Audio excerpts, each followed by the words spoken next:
Bismillahirrahmanirrahim. Maulid Nabi SAW adalah merayakan hari lahir Nabi SAW. Awal mulanya muncul tahun 230 Hijriah. Dan ini muncul dari kerajaan dinasti Fatimiyah Syiah. Syiah ya. Yang itu dibentuk pada saat itu di Mesir. Dan mereka punya 6 macam maulid dan sampai hari ini di Iran masih ada tuh. Jadi yang berfaham Syiah memang mengikuti ini. Sayangnya banyak ahli sunnah yang menarik ajaran ini, pemahaman ini ke pemahaman mereka. Padahal sebenarnya pemahaman orang-orang Syiah. Dan Syiah ini jelas mengkafirkan sahabat, mengatakan Al-Quran kurang, gitu kan. Mereka punya 6 macam maulid. Maulid Nabi SAW, Hasan, Husain, Fatimah, Ali dan rajanya mereka. Dan mereka pada saat membaca maulid dengan zikir-zikir yang sering kita dengar sekarang, itu ya mereka berdiri di tengah-tengahnya karena menganggap ruhnya Nabi SAW sedang lewat. Banyak orang ahli sunnah di Indonesia yang benci dengan Syiah. Karena pemahaman Syiah jelas ya mengkafirkan sahabat, mencaci maki Abu Bakar dan Umar, mengkafirkan mereka, mengatakan Quran kurang, tapi mereka tidak sadar maulid yang mereka lakukan adalah acara dari orang-orang Syiah, gitu kan? Anda boleh kembali kepada buku sejarah, semua buku sejarah menjelaskan masalah itu. Jadi munculnya di tahun 230 Hijriah dan dilakukan oleh Syiah ya pada saat itu yang mendirikan dinasti Fatimiyah namanya. Baik, itu kurang lebih gambaran tentang sejarahnya. Dan orang-orang Syiah Fatimiyah waktu itu mengadakan maulid. Review lagi kembali kenapa mereka buat. Ternyata mereka waktu itu di Mesir berbatasan dengan Bizantium, kerajaan Romawi. Dan waktu itu orang-orang Romawi mereka mengadakan maulidnya Nabi Isa, kan gitu. Maka orang-orang Syiah waktu itu mengatakan di Mesir, kalau gitu kita juga buat maulid untuk Nabi SAW. Maka dibuatlah. Dan sekarang Anda boleh tanya kepada siapapun, kiainya, habibnya, tanya, apakah Nabi SAW pernah melakukan maulid kayak Anda lakukan nih? Berzikir, baca salawat, berdiri, menganggap ruhnya Nabi sedang lewat, pernah? Pasti kalau mereka jujur mereka akan mengatakan tidak pernah.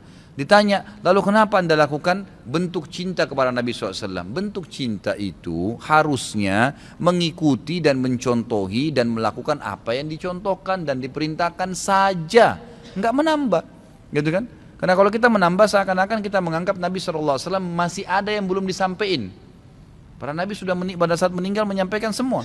Apa kata Ibnu Katsir rahimahullah? Beliau mengatakan kalimat yang mulia pada saat menafsirkan surah Al-Maidah ayat 3. Al-yawma akmaltu lakum dinakum wa atmamtu alaikum ni'mati wa raditu lakumul Islam madina. Hari ini aku sempurnakan agama kalian, nikmatku untuk kalian dan aku ridho Islam sebagai agama kalian, kata Ibnu Katsir. Ayat ini dalil yang paling nyata dan jelas ya, menekankan bahwasanya Nabi SAW tidak menghembuskan nafas terakhirnya kecuali sudah menyampaikan semua apa yang Allah tuntunkan, dan umat ini tidak butuh lagi tambahan, yang kecil sampai yang besar, yang samar-samar sampai yang jelas, gitu kan? Semua dijelaskan, semua sudah disampaikan. Dan Nabi SAW pada saat mau meninggal dunia di Haji Wada, beliau mengatakan halla ballagtu, ingatlah saya sudah sampaikan kepada kalian. Alla ballagtu, ingatlah saya sudah sampaikan kepada kalian. Sudah cukup semuanya, maka jangan ditambah, jangan dikurangin saudaraku. Bacalah salawat, Nabi SAW perintahin tuh, banyak perintah salawat.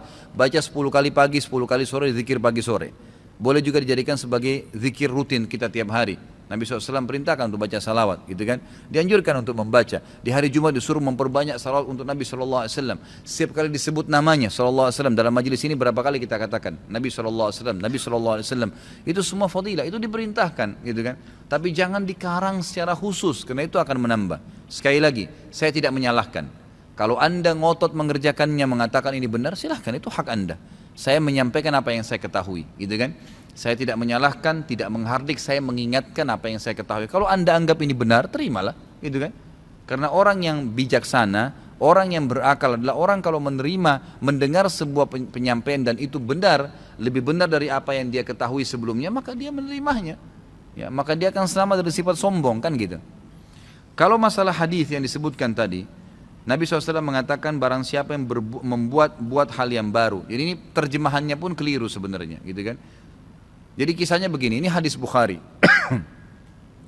Nabi Muhammad SAW pada saat suatu hari di siang hari selepas sholat duhur, begitu kisahnya ya, melihat dari kejauhan waktu beliau mau keluar dari masjid, ada satu kaum orang Badui, Arab ini orang Badui dari padang pasir, yang datang ke Madinah berharap mendapatkan sedekah.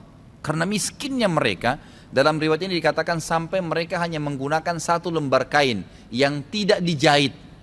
Mereka cuma lilitkan di badannya, ya, kalau ada angin tersingkap aurat mereka karena miskinnya, dan mereka mengikat ujung kain itu satu sama yang lain di lehernya, gitu kan? Dan diikat juga di bagian bawahnya, sehingga memang peka sekali bisa kelihatan auratnya, dan dari muka mereka kelihatan, dalam hadis ini dikatakan kemiskinan, wajahnya sudah hitam, kelihatan tua sekali karena susahnya. Lalu Nabi SAW naik di atas mimbar sambil berkata, ini pentingnya mempelajari sababul wurudnya hadis. Sebabnya hadis disebutkan, sama kalau ayat sababun nuzul ya. Perhatikan hadis tadi yang disebutkan ini adalah sababul wurudnya. Ini saya ceritakan sekarang. Maka Nabi SAW naik di atas mimbar setelah tahmid dan salawat untuk diri beliau dan memuji Allah tadi, tahmid dan salawat, beliau mengatakan, wahai muslimin, sesungguhnya semua yang kalian kumpulkan di dunia tidak akan bermanfaat buat kalian. Semua akan habis. Sebaik-baik harta kalian adalah harta yang kalian infakkan selama kalian hidup. Maka berinfaklah sebelum datang masalah akhirat, datang kematian. Lalu dalam hadis ini panjang lebar Nabi SAW ceritakan masalah kematian, masalah hisab hari kiamat. Lalu motivasi, bersedekahlah sebelum terlambat waktunya. Ya, semua yang punya sesuatu di rumahnya bersedekah, berikan orang-orang yang susah itu, yang datang menuju ke masjid. Berikan kepada mereka sebelum mereka injak masjid ini. Lalu kata Nabi SAW, bersedekahlah walaupun hanya dengan sepotong kurma. Jadi kalau seseorang antara kalian punya kurma di rumahnya satu butir, bagi dua. Satu dia makan setengah, setengah dia makan, kasih setengah orang miskin ini. Saking pentingnya bersedekah. Waktu itu, ikhwan dan akhwat sekalian, sahabat termotivasi, ada yang menangis. Ada satu orang, sahabat berdiri, lalu dia mengeluarkan semua yang dia miliki di kantongnya. Ya Rasulullah, ini saya sedekahkan. Dengan melihat orang itu melakukan, sahabat di masjid rame-rame melakukannya. Pada keluarin semua hartanya. Apa kata Nabi SAW? Siapa yang menunjukkan perbuatan baik dalam Islam, yang memulai. Kenapa? Karena tadi ini orang memulai kasih, maka dia akan mendapatkan pahala orang yang melakukannya tanpa dikurangi sedikit pun dari pahala orang yang melakukannya. Jadi kalau kita ajak orang ke masjid atau kita ajak orang bersedekah, lalu dia dapat pahala nih 10 pahala misalnya karena sholat atau karena sedekah, kita kena mengajaknya, diberikan juga pahala 10 tanpa dikurangi dari pahala dia, kan begitu.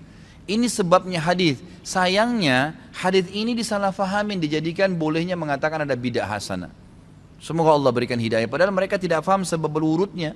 Ada sebabnya hadis itu disebutkan, jadi bukan kosong begitu saja, gitu kan. Jadi mudah-mudahan ini bisa difahamin apa yang telah Nabi SAW